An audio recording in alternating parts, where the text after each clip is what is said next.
cita. Señores, lo prometido es deuda.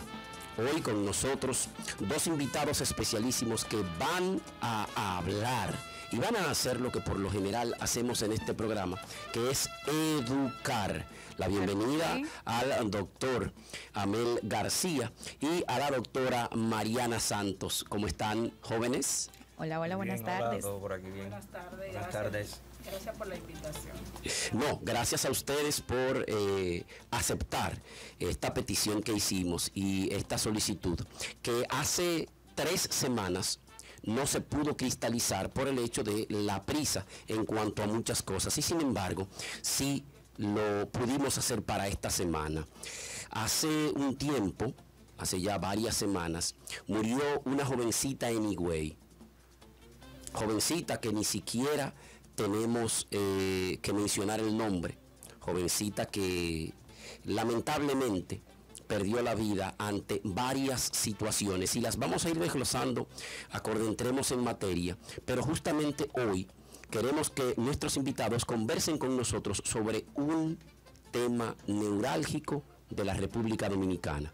A mis amigos de la iglesia que también pongan oído, porque son las principales personas que deberían tomar el toro por los cuernos y aceptar ciertas cosas y entender que la educación sexual es una necesidad imperiosa en la República Dominicana. Porcentajes en las embarazadas adolescentes enorme, quizás entre los primeros del mundo. Porcentajes de madres solteras, quizás entre los más altos del mundo. Y feminicidios en el tope de las proporciones acorde a la cantidad de habitantes del país. Primero, saludar a Amel y presentarlo como el director, el gerente médico de la clínica doctora Rosa Cisneros Profamilia. ¿Correcto, Amel? Correcto, Edwin. Bueno, buenas tardes. Creo que has escogido un tema que es muy polémico, pero que pienso que de cierta manera se están dando pasos en el país a los diferentes niveles, pero es un tema que es extremadamente necesario. Es importante no confundir educación sexual. O sea, la educación sexual es enseñarle, darle herramientas al adolescente, que él aprenda de un mundo que hasta ahora para él es desconocido, y no confundir que la educación sexual va a hacer que nuestros adolescentes tengan relaciones sexuales antes de tiempo o tengan otro tipo. O sea, no le estamos diciendo, con enseñarlo no le estamos diciendo que tengan relaciones sexuales, lo que lo estamos es preparando para cuando las decidan tener, las tengan en condiciones adecuadas, que eviten un embarazo en un adolescente, evitar una infección de transmisión sexual, evitar conductas violentas que pasen del acoso a la violación. O sea, que dominen todas esas situaciones que se le pueden dar, porque como bien lo dice el nombre, los adolescentes adolecen, todavía carecen, les falta, son jóvenes que están en formación y nosotros tenemos que guiarlos. ¿Qué más que brindarle educación sexual para que se preparen, para que tengan una adecuada sexualidad en el futuro? Doctora Mariana Santos es la encargada de educación sexual de Profamilia, aquí en Santiago.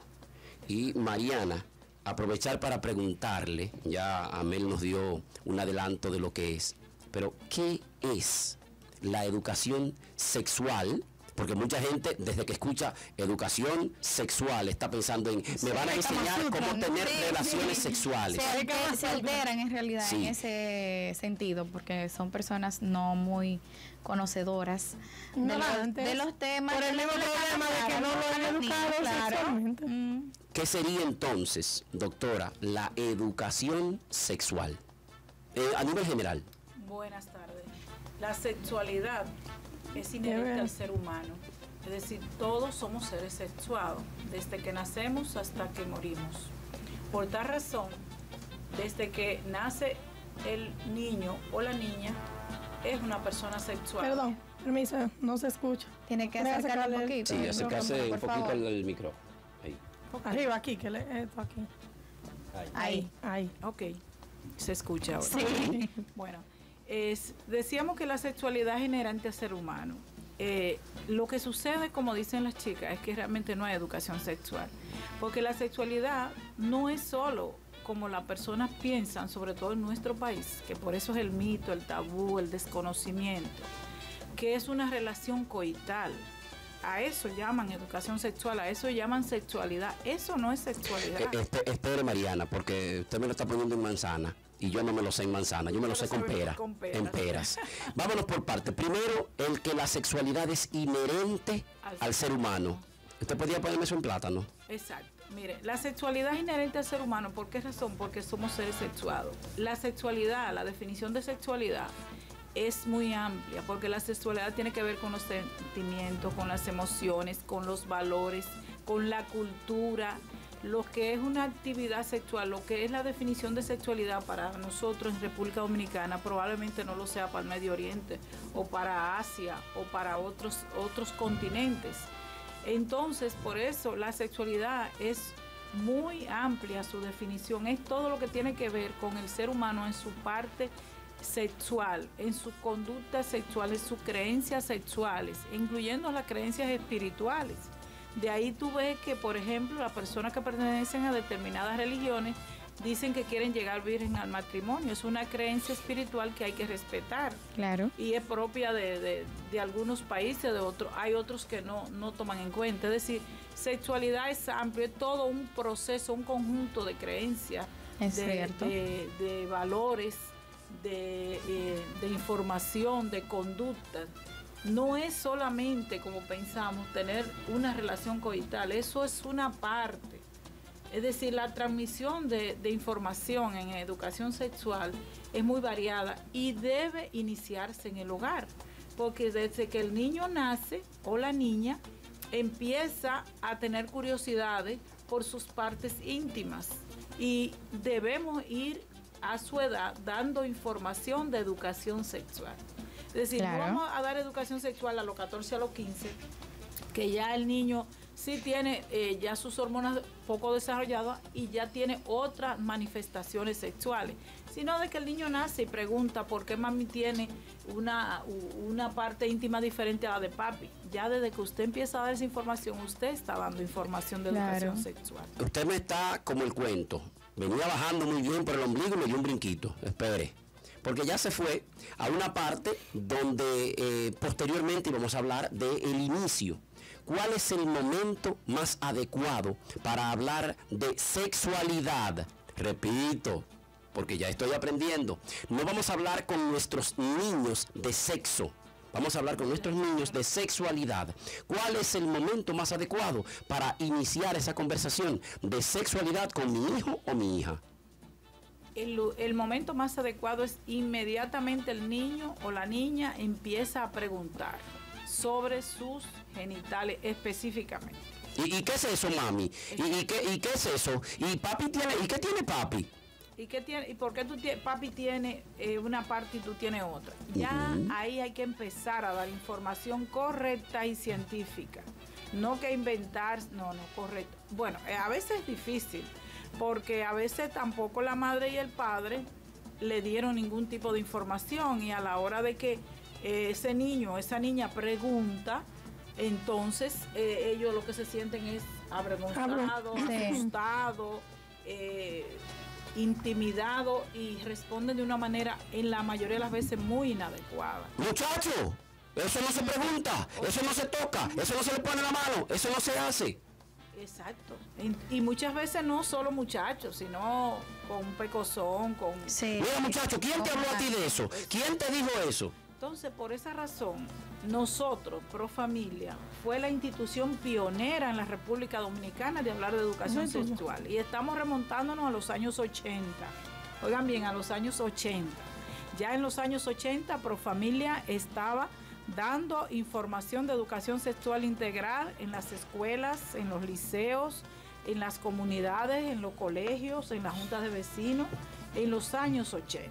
Y por ese mito es que probablemente, como dice Hendy, no han tipificado de que es un tema tabú, pero nosotros sí creemos que como un derecho humano, que tú debes saber de tu salud sexual y reproductiva, de cuidar tu salud, de prevenir todo lo que es infecciones de transmisión sexual, prevenir los abusos sexuales que son tan comunes, fueron comunes antes y siguen siendo. Y ahora son más comunes. Ahora son más comunes. A mí me preocupa, en verdad, porque, bueno, siendo joven, yo tengo muchas amistades y cuando uno se centra a hablar entre mujeres, como que es tan común que siempre hay un familiar, siempre hay una historia, o sea, no se detiene.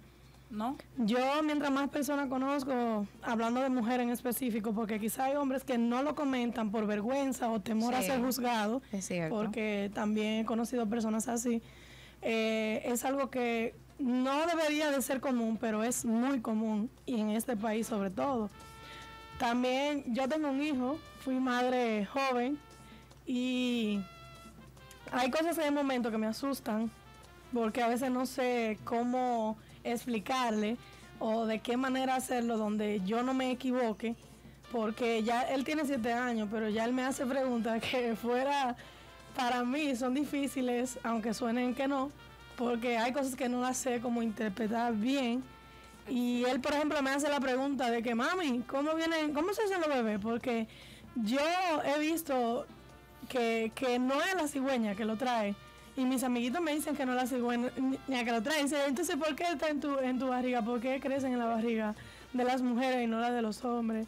Entonces, a veces yo quiero explicar y me quedo como, ay, Dios mío, ¿qué te digo, muchacho? Yo me quedo como, porque yo tampoco sé de la manera correcta, aunque yo veo videos y cosas, me oriento, uso el internet de buena forma para poder darle una buena respuesta, pero a veces es difícil, porque por eso mismo, por ejemplo, cuando yo era pequeña, decir algo sexual era una cosa, eso era un problema en mi familia, y por lo menos empezar por un lado, en preguntar, de que, quítate de ahí, ¿para a ti no me seguro que te decían como a mí, que me decían de que no, si tú tienes relaciones, quedas embarazada, así que tú no puedes tener relaciones. Y ya sabes, o sea, que lo más grande que te puede pasar es tener relaciones. Sí, pero perdón, es que ahí está el punto. Es que cuando se habla de sexualidad, y me corrigen los profesionales que hoy nos acompañan, es que la sexualidad no es el acto sexual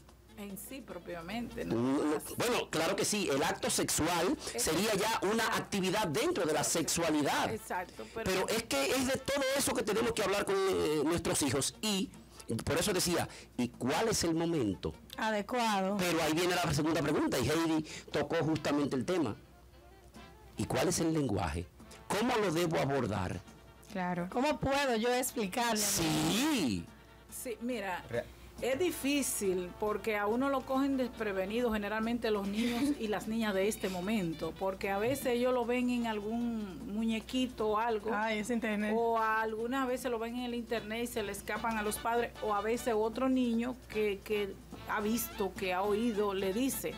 Porque no solo a ti, por ejemplo, el otro día yo tengo 2 nietas que son gemelas y tienen 8 años, y una de las nietas me dice, abuela, ya yo sé cómo se hacen los niños. Ay, Dios mío.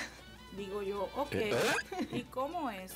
Juntando vulva con vulva, me dice. Vulva con vulva. Ella lo que pasa es que parece que se le olvidó que uno sería pene y el otro vulva. Y me dice vulva con vulva. Entonces yo empiezo a decirle que no. No. Espere. Es porque ahora yo no le voy a permitir que me dé un brinquito. Porque justamente yo tengo, no una, sino unos, tanto uno como una.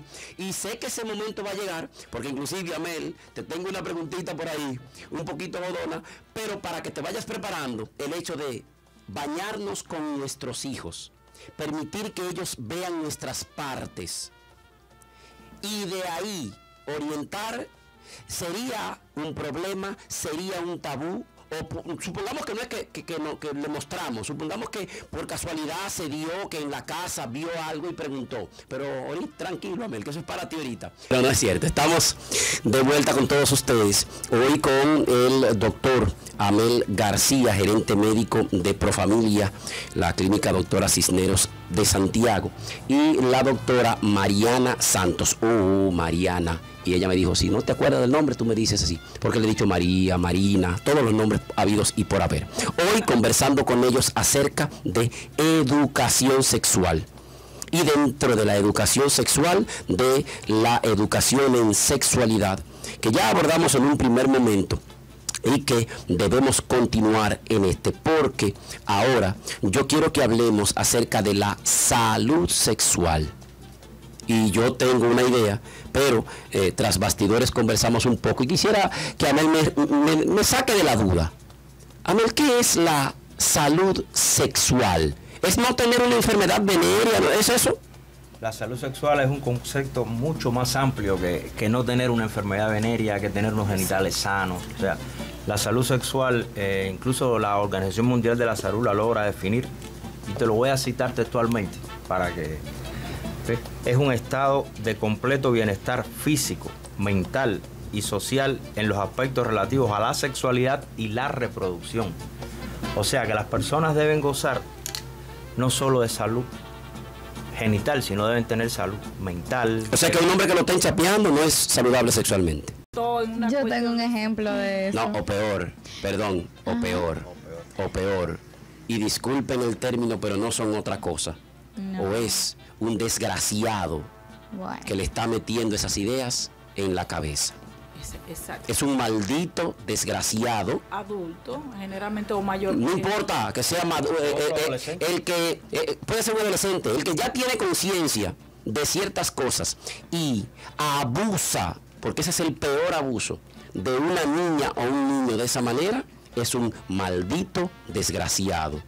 Y perdóname, señor, pero hay personas que hoy están en la cárcel que espero, en buen dominicano, que le estén pasando peor que lo que la pasaron esos niños y niñas a los que ellos abusaron. Y no me pregunten quiénes son, que hay mucha gente, pero quiero que la doctora me aborde. ¿Cómo lo harían en drama? No me diga, lo primero que tengo que hacer, no, ¿cómo lo haría? Abuela, ¿y qué es tener sexo? ¿Sexo? Sí. ¿Dónde tú escuchaste eso? A mi amiguita me lo dijo. Oh, ya te lo dijo. ¿Qué edad tiene tu amiguita? Yo no sé. ¿Y dónde la conociste entonces? Allá en el colegio. Pues tiene que tener tu edad, si está junta contigo. Yo no sé si ella tiene mi edad. ¿Ella es más grande que yo, sí? Ah, es más grande que tú. Bueno, mi amor, el sexo es la diferencia que hay entre hembras y varones. O sea, que los hombres tienen una parte privada diferente a las hembras, tienen su pene y los... No, abuela, tú no me entiendes. Es que como es que tú no estás entendiendo, que ella me dice que con el sexo es que nacen los niños, que no es así, que no sí, lo trabaja así.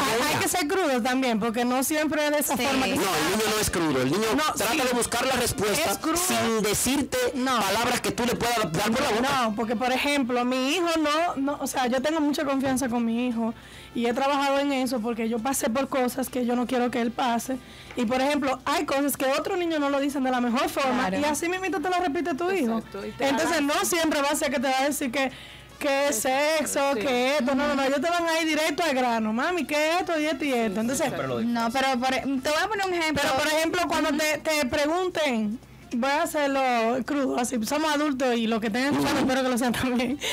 Por ejemplo, si el niño te dice, mami, yo estaba escuchando que fulana se lo metió a fulano. Ay, y yo le pregunto, ¿qué es meter? ¿Qué es para ti eso de meter? Dice, no, es pene en la vulva de ella. ¿Qué yo le puedo decir? Si es un niño de 7 años, es una alerta. Es una alerta. Porque hay padres que los hijos lo escuchan teniendo relaciones. ¿Cómo un padre puede manejar ese trauma en un niño? Porque se vuelve un trauma. No necesariamente tiene que ser. De acuerdo con cómo lo maneje. Exacto. Mira, siempre hay que investigar qué es lo que está, de dónde vino la información. Sí. Porque tú puedes también no solo decírselo. Puede ser que el niño esté siendo abusado o esté en riesgo de ser abusado. Y ya están siendo ya lo estén seduciendo. Porque una vez yo estaba en la casa de una amiga, no voy a decir quién porque me trae problemas. ¿No? Pero la niña tenía como 6 o 7, no recuerdo bien así. Y la niña estaba haciendo los sonidos y pegándose en la almohada. Y yo la miro y le digo, ¿y eso? Y me dice, ay, tú no sabes que fue que una vez ella me escuchó. Y la niña hizo eso. Y yo, pero eso no es normal que un niño haga eso. O porque lo escuchó una sola vez. Sí. Y lo mejor es que la niña esté imitando eso. Y adivinen por qué. Porque es que para ella eso era algo que no tenía que ver con eso. Andy, siempre hay que investigar. No, claro que sí. Claro que sí. ¿Sabes por qué te digo que siempre hay que investigar? Por los casos que me llegan. A mí me llegó un caso reciente. Nos llegó una madre, desesperada con una niña de 4 años. Ella va a bañar a su niña y la va a bañar en su parte privada. Y entonces la niña le coge la manita y le dice que le haga coquillita. Y ella se quedó petrificada. Claro. ¿Cómo reacciono ante esto? Un momento. Una niña de 4 años. Entonces ella como que reaccionó inteligente y le dice que como coquillita. Entonces ella le pone la mano en su parte íntima y le dice cómo es. Entonces ella dice que quién le hace cosquillita. Y adivina quién. No me diga que el padre. Su papá. Es que ese es el problema. Siempre es que por lo general el abusador está más cerca de lo que pensamos. Es que la confianza que te la abusa, porque el vecino tuyo no va a venir. Dicen una palabra de índole sexual que no corresponde a su edad, porque si es una niña ya de 10, 11, 12, tú más o menos lo puedes entender, pero si es de 8, 9 para abajo y es un concepto sexual fuerte, tú tienes que sospechar que algo está pasando, que no es que lo vio en TikTok ni que se lo dijeron ni nada, sino que algo más tiene que pasar, porque lo vemos a diario. Cuando un niño tiene una conducta sexuada, está siendo abusado generalmente o está en camino de ser abusado. O cuando, por ejemplo, son rebeldes, muy rebeldes, que hacen un cambio de actitud, que como padre tú te tienes que dar cuenta que está pasando algo. Sí, cómo no. Los padres que están atentos de cómo son sus hijos y cómo reaccionan ante cada cosa. Pero hay padres que, pero yo no sabía. Pero ¿y cómo la profesora? ¿Cómo la amiga? ¿Cómo la tía? ¿Cómo alguien se da cuenta en el cambio de actitud de un niño y tú, madre o padre, no te das cuenta? Yo soy cruel en eso. Yo soy directo y claro. Si usted no puede atender a su muchacho, que es lo que hace teniendo un muchacho. Pero de eso vamos a hablar, porque vamos a entrar ya un poquito más profundo en lo que es la salud sexual. A propósito de esos cuidados en la sexualidad para las embarazadas, sobre todo, ante muchos casos que se dieron y que vamos a estar conversando también con nuestros invitados del día de hoy. Usted no se mueva, que nosotros vamos a hacer contacto con nuestros auspiciadores, pero ya regresamos para conversar acerca de la salud sexual. Este es el break. Estamos de vuelta ya en este último bloque. Y qué bueno que los doctores han estado con nosotros y nos han orientado tanto. Pero ahora yo quiero que se tomen su tiempo y qué le vamos a decir a esos padres que no saben si sus hijos están siendo víctimas de acoso sexual o de abuso en algún momento. ¿Qué le vamos a decir a esas, sobre todo, mujeres que están dentro de un círculo de abuso en los trabajos que tienen, o no simplemente el acoso, porque hay situaciones en las que nada de lo que hace esa mujer queda bien ante ese jefe que quiere que ella en algún momento le diga, pero mira, déjame tranquilo, ¿qué es lo que tú quieres? Es muy buen dominicano. ¿Cómo salir de eso? Y a esas personas que no pueden salir de un círculo de violencia, y también no solamente las damas, sino a esos hombres que como yo a través del tiempo tuvieron ese acoso, porque no entiendo por qué, el hombre más bueno de la bolita del mundo. Yo siempre dije, ¿por qué Dios no me hizo rico en vez de buen mozo? Wow. Esa canción la hicieron para mí, pero quisiera que sean ustedes quienes nos den esos tips, y usted en casa tome lápiz y papel. O si quiere, grabe el programa también. Lo vamos a estar transmitiendo en vivo luego a través de nuestras redes sociales. Pero, bueno, no lo transmitiremos en vivo porque si es posteriormente ya será grabado. Pero allí podrán buscar el programa. ¿Qué hacer antes de o ya cuando estoy dentro de este círculo de violencia o que uno de mis familiares conocidos lo está? Siempre que una persona, generalmente puede ser un adulto, porque a veces los jóvenes o los niños no tienen capacidad de decidir ir a un lugar determinado, pero una mujer, un joven, un adolescente que se sienta abusado, acosado, ya sea en la escuela, ya sea en la casa, ya sea en el trabajo, lo primero que tiene que hacer es buscar ayuda. La ayuda generalmente debe ser de información, de orientación y de apoyo emocional, porque lo que más desgasta a una persona es estar constantemente siendo presionado, acosado, perseguido o perseguida, que eso genera mucha angustia, muchos miedos, muchas inseguridades.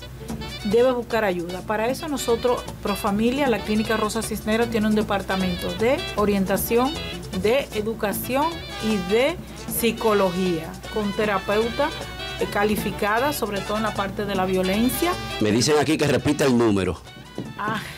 El número ¿Están en eso ya? De la clínica es 809-582-7033.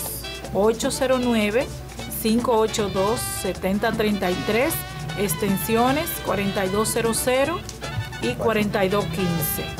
Ahí se le va a atender y se le va a derivar al departamento correspondiente. Pues la persona que es acosada, maltratada, perseguida, intentado ser abusada, muchas veces todavía no se da o ya está sometida a abuso, puede ir a nuestra clínica a buscar ayuda.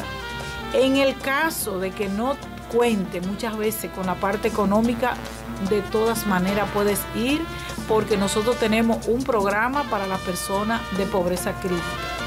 Profamilia, ese ha sido un plus que ha tenido siempre a favor de las personas, que de lo poco que nos generan, de lo poco que entra, siempre tenemos una parte para las personas que no pueden pagar. Todo el que va a Profamilia a buscar un servicio y se le hace una evaluación socioeconómica y determinamos que no tiene capacidad de pago, sale de allá con su servicio de salud, su consulta, su análisis o su sonografía, lo que necesite. Porque tenemos una parte de programas sociales, tenemos toda la parte del programa de orientación sexual, tenemos toda la parte del programa comunitario, tenemos departamento de consejería, que es un departamento que no lo tiene ninguna clínica, donde todas las personas que necesitan algún tipo de orientación tienen toda la información calificada y científica totalmente gratis. Tenemos todos los departamentos el departamento de psicología para abuso, maltrato, prevención de embarazo, prevención de abuso, manejo de las mujeres violadas, porque tenemos la profilaxis posexposición, que es cuando una mujer es violada, se somete durante las 72 horas antes de que pase ese periodo, se le da un programa de profilaxis por si el abusador o delincuente que la violó tenía alguna ITS, específicamente VIH, no sea contagiada con esa enfermedad. Wow. Y todo eso se realiza allá en nuestra clínica. Por eso la clínica, ustedes siempre van a pasar y ver nuestra clínica abarrotada de personas, porque las personas sí conocen el trabajo que hacemos, con la calidad que hacemos. Tenemos una cartera de médicos y médicas calificados, tanto en el departamento de ginecología y obstetricia, como en los demás especialidades y en el departamento de pediatría, con pediatras excelentes que también determinan y evalúan la parte del abuso. Inmediatamente se dan cuenta cuando un niño es abusado, cuando es maltratado. Una vez nos llegó un niño allá por emergencia, por consulta, y el niño tenía los 2 bracitos rotos, fruto de un acto de maltrato. Y fue la pediatra que lo determinó, que tenía los 2 bracitos, los huesitos rotos. Entonces, todo eso se trabaja con nosotros. Profamilia ha sido una institución que se fundó en 1966. Tenemos 57 años de trabajo, haciendo un aporte incalculable al país en todo lo que es la salud, el bienestar, los derechos sexuales y reproductivos de las mujeres, de los jóvenes, de la población en general, con evaluaciones, con investigaciones y con un respeto a las leyes incuestionable en este país. Nosotros nos sentimos muy orgullosos de trabajar en Profamilia, tanto el doctor como yo, que ya tengo muchos años, que quizá pronto ya me retire por el tiempo que tengo en la institución, pero nosotros nos sentimos muy bien de aportar al país. Todavía se puede seguir aportando. Claro. Con una clínica. Sí, te está creyendo que se va. No. Pero sí orientar. Y a ese padre que no sabe si su hijo o hija está siendo abusado o está siendo acosado, en la institución donde estudia, en la iglesia donde se congrega, en un amigo o alguien. ¿Qué hacer? Dirigirse al Departamento de Consejería, de Educación o de Psicología específicamente. No tiene que entrar ni siquiera a una consulta, solamente con llegar a ese departamento, que no tiene que pagar específicamente para llegar a Consejería y Educación es mi departamento. Nosotros empezamos a trabajar el padre y el niño o la niña o el adolescente, y de ahí empezamos a derivarlo a los canales correspondientes, incluyendo si es la Fiscalía o el Tribunal de Niños, Niñas y Adolescentes. Y a veces no tienen ni que preguntar. Exacto. Con nada más estar en nuestra clínica puede ser que casualmente ese día toque una charla, porque nosotros damos charlas en la sala de espera con frecuencia sobre estos temas. Se tocan temas de prevención de violencia, prevención de ITS. Y se dan charlas con frecuencia en las salas de espera, y muchas veces los usuarios que están esperando una consulta, y de ahí han salido muchas cosas, porque hasta la abogada ha venido a dar charlas de prevención de violencia en la mujer, y hay muchas personas que después, cuando ella ha terminado, se le han acercado y le han dicho, ¿puedo conversar con usted? Y le ha explicado, y de ahí han salido casos que se han resuelto. Sí, yo tuve un caso de un niño recientemente, doctor, que fue intentado abusar por otro adolescente, y fue el padre y la madre diciendo que el niño había sido violado. Me llaman, ¿qué pasa? Que el niño no tenía ninguna característica de ser violado. Él creía que había sido violado, pero no fue. Entonces, pues ahí empezamos a iniciar el trabajo con la Fiscalía de Niños y Niñas y Adolescentes, porque eran menores los dos. Llegaron los dos padres con el niño y la niña, y luego referido al Departamento de Apoyo Emocional, la familia, para poder trabajar esa parte de esa angustia, de lo que pasó. O sea, yo siento un alivio cuando hay niños valientes que se atreven y lo hacen, de decir lo que le hacen. Por ejemplo, donde mi mamá vive, por esa área, en la 20, pasó un caso hace casi un mes de un adolescente que violaba a niños, no niñas, niños, por allá. Y para su buena suerte le tocó con uno que sí tenía padres que lo escuchaban. Exacto. Y gracias a Dios está preso. Y se descubrió todo. Y se descubrió, porque yo sé que quizás hay muchos que por temor, por eso le pregunté ahorita qué hacer, porque hay niños que en casa no son escuchados, quieren hablar pero no les permiten hablar. Entonces muchas veces se refugian con ir a donde el profesor, donde un amigo, y quizás ese amigo o una tía no le da el consejo que debería, o simplemente no lo apoya. Porque en mi caso yo fui víctima de abuso cuando era niña, y tuve mi tiempo muy rebeldes, y era porque simplemente yo no era escuchada por temor a la actitud de mi mamá. Es que hay mucha impunidad y mucha complicidad en el abuso, sobre todo a los niños y a las niñas. Se lo digo porque yo soy la que recibo la mayoría de los casos. Yo recibí una jovencita embarazada de un tío de 15 años, la niña, y ellos fueron allá a consulta, pero no estaban pensando hacer la denuncia.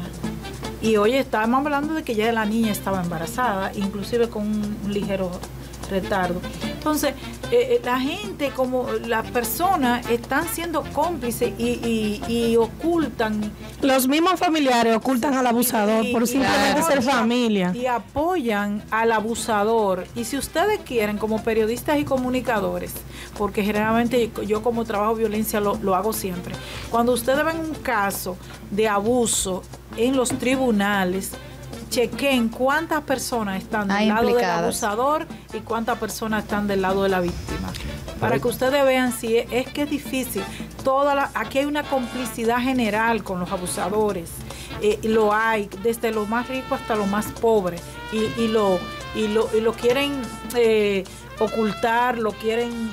Sí, por ejemplo, una amiga a mí, yo superé esa etapa de mi vida hace ya años, gracias a Dios. Busqué ayuda ya cuando ya fui madre, porque el tiempo a veces no te ayuda, pero yo tuve una amiga que me dijo, denúncialo. Y yo le dije, ¿ya para qué? O sea, ya pasaron muchos años, ya no... Sí, pero no es algo... Mira, con la abogada nuestra es bueno tener esa consulta, porque yo tuve el otro día una joven que hace 20 años también fue abusada. ¿Y si yo no tengo pruebas? No se buscan. No, eso lo sabe la parte legal, no la sabemos nosotros. Pero, disculpa, Mariana, pero de todas formas tocaste algo que quizás te me adelantaste. por ejemplo, en la ruta nosotros tenemos un protocolo y un flujograma. Exacto. O sea, la persona que fue víctima de violencia va y pide ayuda. Exacto. Pero al final quien decide actuar, si va a tomar una acción o no, es esa persona. O sea, nosotros como institución le damos todo el soporte, la orientamos, pero si la persona decide no denunciar, no va a ser nunca juzgada por nuestros colaboradores. Esa persona tiene su derecho y quizás esa persona que tú hoy decidió no, como en el caso tuyo, que decidió no denunciar. Porque no tuvo apoyo. Si usted no, pero además si en el momento ese que dijiste eso te menosprecian o hay alguna conducta en contra tuya, es peor todavía. O sea, muchas veces nosotros no lo juzgamos, o sea, es su decisión y muchas veces esas personas, pasado un tiempo, regresan y toman la conducta que tienen que tomar, porque también a veces la persona tiene que tener información, orientación para poder despertar de ese. Yo nunca había tocado ese tema en sí, en mi vida, para expresarlo, y menos por aquí, pero el abusador, que fueron dos, un familiar y un vecino. El vecino, hubo una chica que se mudó cerca donde yo vivía y éramos 3 amiguitas. Entonces la persona que hacía eso lo estaba haciendo con ella. Y yo, lo único que me salió a mí, yo tenía algunos 8 años o 9 o menos. Y yo como niña, sin apoyo de mi madre, porque no la voy a juzgar, en esos tiempos ya tenía que trabajar demasiado, y tampoco tenía la madurez que tiene ahora. Pero en ese tiempo lo único que a mí me salió decirle a ella, porque su mamá era más dócil que la mía, era una persona que escuchaba. Yo le dije, díselo a tu mamá, habla con tu mamá y no vaya a la casa de él, porque te va a pasar igual que a mí. Y gracias a Dios, porque me siento bien por ese lado, que ella sí lo hizo, pero no pasó nada. Ellas simplemente se mudaron y ya, porque la mamá era mamá soltera con la chica. Y luego de ahí se fueron del país y yo no volví a tener comunicación con ella, pero yo sí me sentí bien porque por lo menos pude salvar a otra chica del mismo que me hizo un día daño a mí. Y es algo que, por ejemplo, yo no le veo sentido ahora, quizás, bueno, esa es mi opinión, de yo hacerlo porque no solo por superarlo, porque no tengo pruebas. Entonces de nada me sirve ir a decir, bueno, tú me hiciste esto porque es su palabra contra la mía y yo no tengo pruebas. No hay algo que justifique, que diga, sí pasó. Cuando yo sí sé que pasó y yo sé que como yo, hay muchas mujeres que han pasado esa situación, claro, y no denuncian por la misma razón de que, bueno, ya pasaron muchos años, ya, ¿qué va a pasar? Nadie me va a creer. Y siempre te juzgan porque hay familiares que te dicen, ¿qué tú hiciste para que él hiciera eso? Que tú hiciste, ¿cómo tú andabas vestida? Como que yo tengo la culpa de tu mente depravada, yo soy la culpable de eso, cuando yo no tengo que ver nada con eso, porque yo fui una niña, yo simplemente era una niña. Por eso la prevención el abuso en las niñas, porque se dio y se sigue dando y la complicidad es muy alta. Por eso yo cuido siempre a mi hijo de esos escenarios, siempre ando preguntando, siempre, papi, ¿te pasa algo? ¿Alguien te tocó? ¿Alguien te dijo un secreto? ¿Alguien te ofreció algo? Porque también viene de eso, por ejemplo, de que yo veo cómo tratan a mi hijo muy bien. Me agrada que una persona quiera a mi hijo, porque eso hay que agradecerlo cuando alguien quiere a tu hijo, pero quererlo demasiado no me agrada. Tiene que ver, yo veo los puntos, yo siempre me oriento viendo videos en YouTube. ¿Por qué tú quieres tanto a mi hijo? Sí, y esa confiancita, mi hijo no va a casa de vecinos, a menos que yo sepa la hora. Mira, papi, a esta hora ya no se juega, a las 12 tú tienes que estar en tu casa, de mediodía. Si son primitos, cosas así, yo siempre le pregunto, ¿cómo te trataron? ¿Qué te dijeron? Jugaste, pero se lo digo en un tono de que él se sienta confiado, que no sienta que yo lo estoy presionando. Que tú tienes una segundas intenciones. Yo siempre le digo, yo soy tu amiga. Dice, mami, tú no puedes ser mi amiga, tú eres mi mamá. Y yo digo, sí, tu madre también es tu amiga, tú me puedes contar. Incluso hay situaciones que no son acerca de eso, que él las hace, miente en otro lado, pero a mí me dice la verdad. Y yo le digo, a tu mami tú nunca le puedes mentir, porque mami siempre te va a ayudar a superar, a mejorar, porque de eso se trata ser tu madre, no es solo de alimentarte y que tú te vienes en salud. También tenemos que enfocarnos en eso, que muchos padres no lo hacen, que no es solo lo que tú le das económicamente o con la alimentación. Un hijo no es solo eso. O sea, tú tienes que cuidarlo porque hay demasiado depravado en el medio, mujeres como hombres. Porque tengo amigos también hombres que todos, no puedo sacar ninguno, todos fueron víctimas de eso, pero ellos no lo ven así. Ellos dicen, no, yo tenía una mujer mayor que esa me enseñó. Eso no es enseñar, eso es abuso. Tú tenías 14 años, tú tenías 12 años. Eso no es algo que te están enseñando, porque eso no es aprender. O sea, te están violando, fue una violación. Pero como hombre, muchos por la falta de educación, pues dicen, no, yo fui un tigre, Fue que... Ver un bacano. Sí. Entonces no es así. Claro. Sí, porque Bueno. si es un menor y ella es mayor, es un abuso. Qué pena. Qué pena. Y no lo que ustedes están diciendo, sino que el tiempo ya no nos permite más.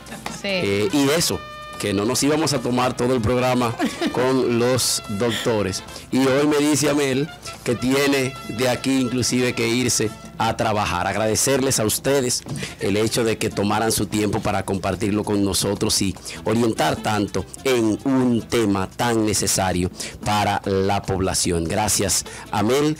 Sigue siendo este tu programa. No te preocupes, ya pondremos tu canción aquí, ya bailaremos un poquito de merengue del que hace, merengue no, de salsa de la que, porque Amel también es músico, ¿sabían ustedes eso? Oh, sí, músico y cantante. Sí. Tengo un grupo musical en Cuba y hemos hecho algunas cositas. De hecho hicimos una canción a la clínica. Pro familia. No te la voy a ofrecer ahora porque sé que aquí en este programa no está. Y señores, lo pude poner de casualidad. A la doctora Mariana Santos, muchísimas gracias.